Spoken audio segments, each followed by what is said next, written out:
Redditors whose life was changed by a DNA test. What happened? Story 1. My life hasn't changed, but I was contacted by someone on 23andMe wondering if we're connected since he thought that he knew all his second cousins in the area. I recognized the surname as that of my biological grandfather. I answered this man's questions by detailing how my grandfather had gotten married to my grandmother pregnant out of wedlock. Then it turned out that he was already married with a family, forcing my father to be put up for adoption. I guess the guy didn't like that story and blocked me. Story 2. My mom took a DNA test, and she chose the option that allowed her to be connected with her family members. She has a half-brother, who was put up for adoption as he was the result of a fling her father had with an old girlfriend. The two were forced to break up because she was heavily religious and teen pregnancy was frowned upon, so she also had to give up the baby. My mother's side of the family never knew about him before this last year. My grandfather also managed to keep this a secret for 60+ years, which is kind of impressive. He's a pretty cool dude, and he looks and acts almost the exact same as my grandfather did. I'm so glad that my mother and he found each other. I couldn't imagine what it would be like to miss out on growing up with one of my siblings. I'm also happy for him for being able to find his biological family. Turns out he lived 20 minutes away from us his whole life, and we had no idea. We even went to the same family doctor. We also ended up helping him find and contact his mother, who gave him up, and everything turned out pretty well. The only downside is, after finding out about the whole thing, his wife got jealous of him spending his time with all this long-lost siblings and stuff, and they ended up getting a divorce. But he seems happier without her. And he just recently started dating another woman. Story 3. I was adopted at birth back in the 1960s. I had a happy childhood, but both my adopted parents died of cancer in the early 1990s. I sent my DNA to Ancestry in the hope that I'd make contact with one or both of my birth parents. All I had was my mother's name on the birth certificates and my father's name on a photocopied set of the adoption paperwork. When I first checked the results, I was disappointed to only find a few third or fourth cousins. I emailed the ones who looked as if they visited the site regularly. It turns out that they were all related to my birth father. He also died sometime in the early 1990s. Then one day I logged back onto the site and found that I'd matched with a first cousin. I sent a tentative email saying that I'd been given up as a baby and appreciated that this was a sensitive family matter, and that if he didn't want to get involved, then I was fine with that. But could he give some information about my family? He replied the next day and told me that he was my uncle, and that my mother was still alive. She had given birth to me as a teenager but reluctantly had to give me up as her family was religious and her birth dad was a deadbeat. He sent her a card saying sorry and a 20-pound note when he heard that she'd had me, then married someone else. I made contact with her by emailing earlier this year. It turns out that I have a half-brother and sister, as well as many nieces and nephews. We are taking things slowly at the moment, but after so many years, it's amazing to have a mother again. We have the same likes, dislikes, and politics. I'm hoping to meet up with her next year. Story 4. I ordered one of the earlier versions of 23andMe back in 2013. Looked through some fun generic traits and ancestral history, then forgot about it for a few years. Until one day in 2017 when I received an email that a close relative was discovered. The connection listed them as being first cousins, which was weird because I thought I had no immediate cousins, and no one in my family recognized the name. A few months later, another one was added, and finally a third from a couple of months after that. Turns out my uncle had multiple illegitimate children, and they all took DNA tests around the same time. All three of them found out that he was their dad thanks to my initial results connecting them and working together to compare family history. They're older, in their 30s to 40s, so it's more of a peace of mind at this point in their lives. But I'm glad that they were able to find their real dad through the experience. Why is everyone's dad so freaking Story 5. My family has been just my mom and I, and our dogs for a while now. I took one and pretty much got exactly what I expected. My mom took hers and it came back that she wasn't Jewish at all. This was extremely confusing because her father and his family escaped the Nazis. Her father was Jewish. She immediately knew that he wasn't her father. It was horrible at first. My mom felt devastated. As I'm sure you can imagine, she lost a part of her identity. She looked at the part that connects you to people in your family and found someone listed under a close relative whom she had never heard of. This person was listed as my first cousin from me, too.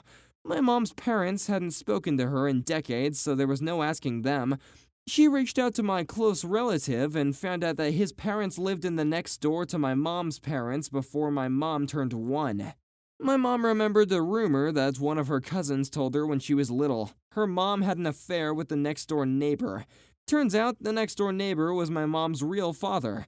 He had 3 kids around my mom's age. One is 3 months younger than her, and 3 kids about 30 years younger. As you can see, he got around. He passed away a few years back, but the family welcomed us in with open arms. When we met them, it was an instant connection, like we'd been part of their lives forever. They brought up pictures, and boy does my mom look like her father. They told me that my grandpa would be so proud of me and my accomplishments. Some of our interests and talents aligned. They told us that we looked like the rest of the family, and we did. We had never had that before. My mom and I went from having only each other to her having 6 siblings, having nieces and nephews, and me having aunts and uncles and tons of cousins and a family reunion to go to each summer. I have family in 5 different states, little cousins to teach, and big cousins to look up to. My mom has a huge family and so many people to call and talk to and ask how she's doing. It's amazing to watch. Weddings, birthday parties, and lots of love. Funerals, too. One of my uncles passed away, but I got a chance to meet him before he did. I think he was waiting to meet my mom and me. He was an amazing person, and even though I didn't know him for long, I loved him. My family has turned this into the best experience of my life, and my mom's too. Story 6. This is not exactly the type of DNA test people would expect, but I've suffered from pretty awful mental health issues since I was a child. Eating disorders, general/social anxiety, obsessive-compulsive disorder, depression, and as of a few years ago, psychosis. By the time I was 16, I had been on well over a dozen different mental health medications with little to no help at all, and a lot of side effects. My mom's schizophrenia kicked in when I was 2 years old. She had it under control for a while, but as I grew up, I watched it take over her. She started with little things like putting the TV remote inside the fridge, and next I was having to put out fires and clean up her burn wounds. She'd try to cook directly on the stovetop with no pot or pan, and this would eventually lead me to having to lock myself in a room because the voices had told her she had to kill me. So when I turned 18 and started showing very mild signs of psychosis symptoms myself, my doctor was very diligent in getting it under control as fast as possible. Treatment was extensive, but part of getting better involved going through a clinical trial for my condition that involved having my DNA tested. I don't know exactly how it works, but they used my DNA to find out what medication would be the perfect fit for me to help with my mental health without having to deal with negative side effects. I still suffer from mental health, but more so anxiety symptoms than anything else, and have graduated from the psychosis intervention program I was in since my symptoms are almost entirely gone in that department. For a long time, one of my biggest fears was that my son would grow up like I did and watch my mom's sickness take control, but now I truly feel as though I am the one that is in control, and it's a great feeling. Story 7. My life hasn't changed, but it was made a little more complete. Found out, along with my dad, that when I was a teenager, my grandpa wasn't my real grandpa. My grandma, who survived her husband back in the early 90s, told us late in her life that her husband was sterile, so she slept with this other guy. Let's call him Tom Thompson. My dad had no idea and was in his late 40s when this news came to us. For 5 years off and on, I searched all public records to find any trace of this Tom Thompson and found literally nothing. My grandma was going senile, so although I believed she had an affair, I didn't believe all the info she spewed out about Tom being a war pilot and having done amazing adventures. Did my DNA test just for the hell of it last year and found out that Tom Thompson does exist, and he was a war pilot, and everything else she said about him checked out. I'm now connected to my cousins on my dad's side, and it's been warming to get closer to a family I never knew. Hey there, are you guys enjoying the video? Well then, if you are, just leave a like and subscribe, please, that would help us out a lot. Alrighty, back to the video. Story 8. I had a very rare cancer as a child. I was always worried that any children I might have would suffer the same fate. When my wife and I got serious about parenthood, I learned that there was a genetic test for the type of cancer I had.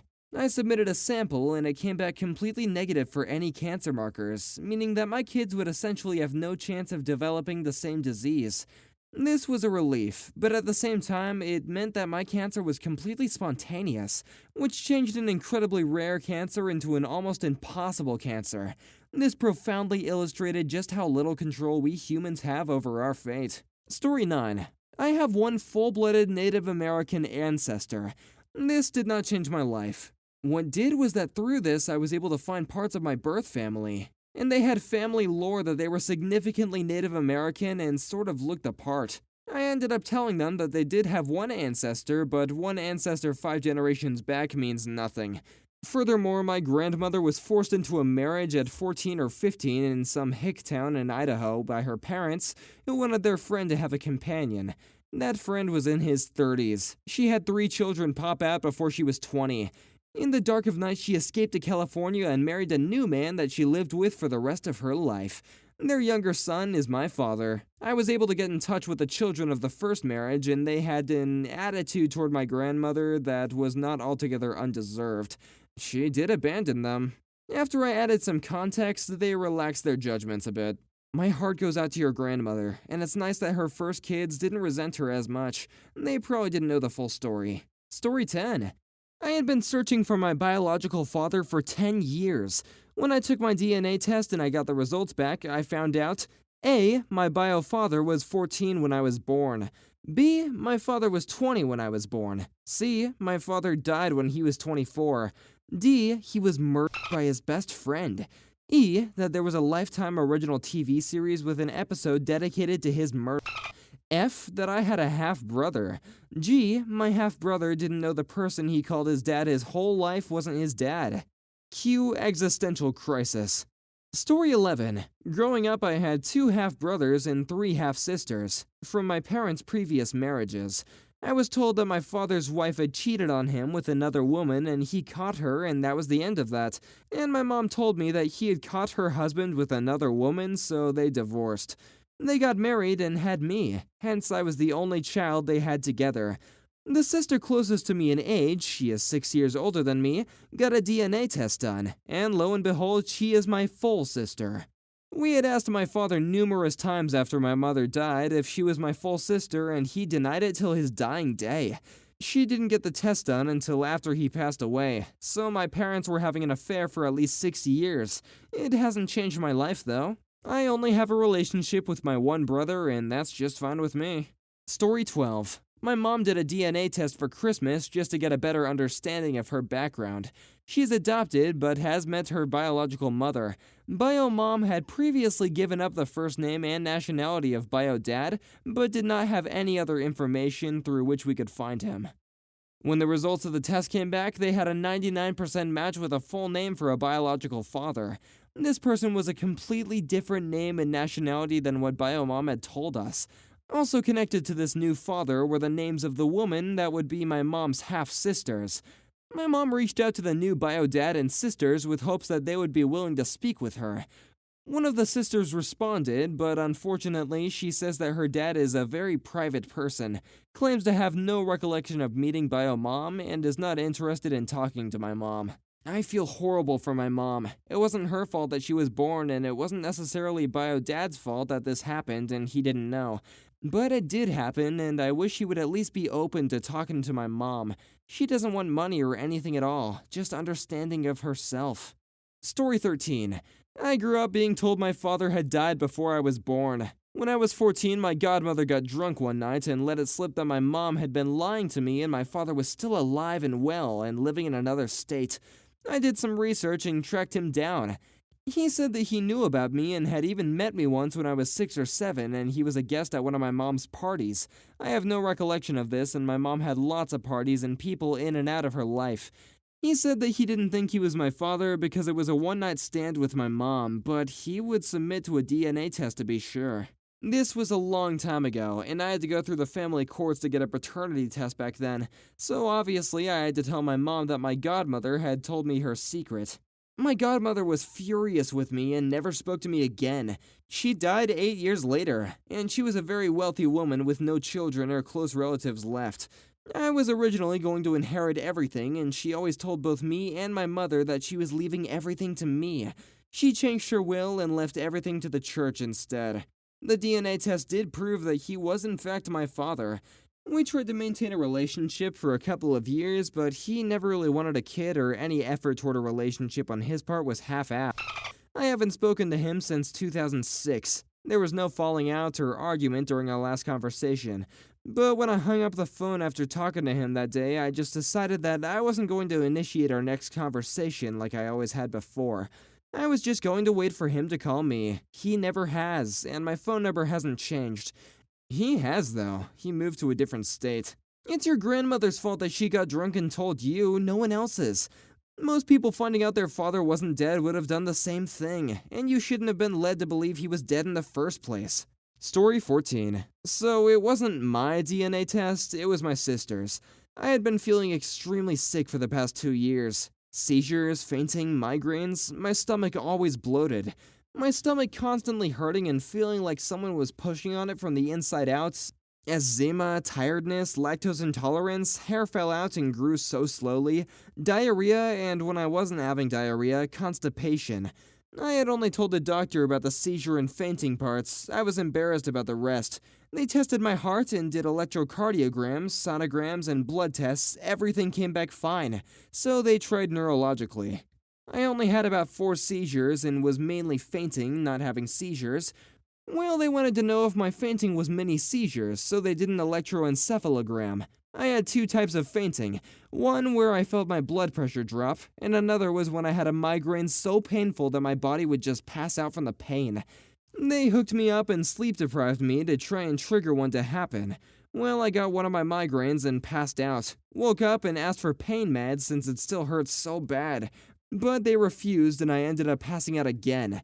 Well, after that, they said on the EEG machine that it was not seizures and that I'm fine. I could have told them that it wasn't a seizure. I told them it was a completely separate thing.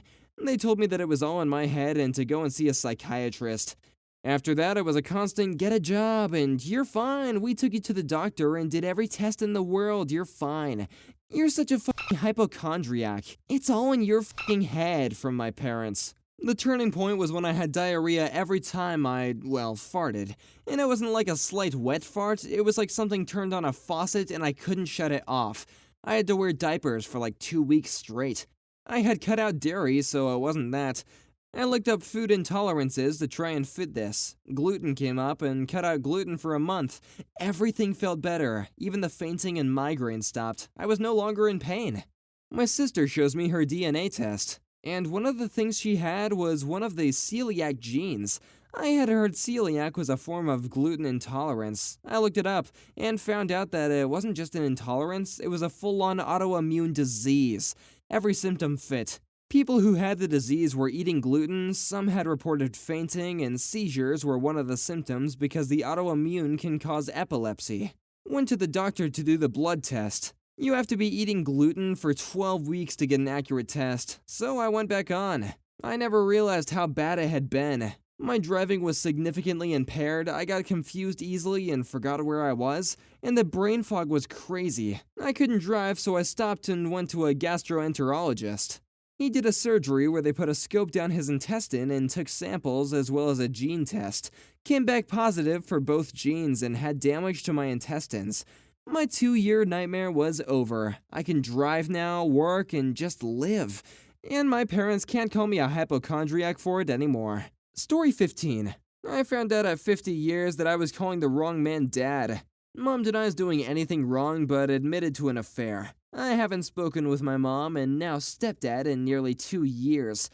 I've been building a relationship with my newfound half-sister, aunt, and second cousin. They have been phenomenal. But he's still your dad, he's the one who raised you. These statements, although said with good intent, do not reflect how I grew up. Several $1,000s in DNA tests and 2 years of endless searching and sleepless nights. I wish I had never found him, but I'm glad I know. Story 16. Okay, so my mom is Korean and my dad says he's white. He's also quite racist. Yes, I understand the ridiculousness of that comment, whereas he does not. And was always raving about how he's Irish. I had the opportunity to make a DNA test for a study some friends of mine were doing at a university. I got the results in, and to the surprise of no one, I'm roughly half Korean. The big shocker was the other half. I was only about 11% Irish. The rest? A healthy percentage of Syrian. He tried to say it was my mom, and I then had the gleeful opportunity to point out that I didn't get 89% of my DNA from one person. Story 17. My dad took a DNA test because his family background was extremely confusing. We always heard that my father's father was a politician or government worker from Nicaragua. Well, lo and behold, my grandmother was telling the truth but never knew how to pronounce the politician's name as she was kidnapped and too young to pronounce/remember the sperm donor's name. This guy was an extreme big shot, very close to the Nicaraguan president. Nice to know who he is finally, but screw him for taking advantage of my grandmother. As a side note, pretty cool to know that 70% of my father's DNA is from Iberia.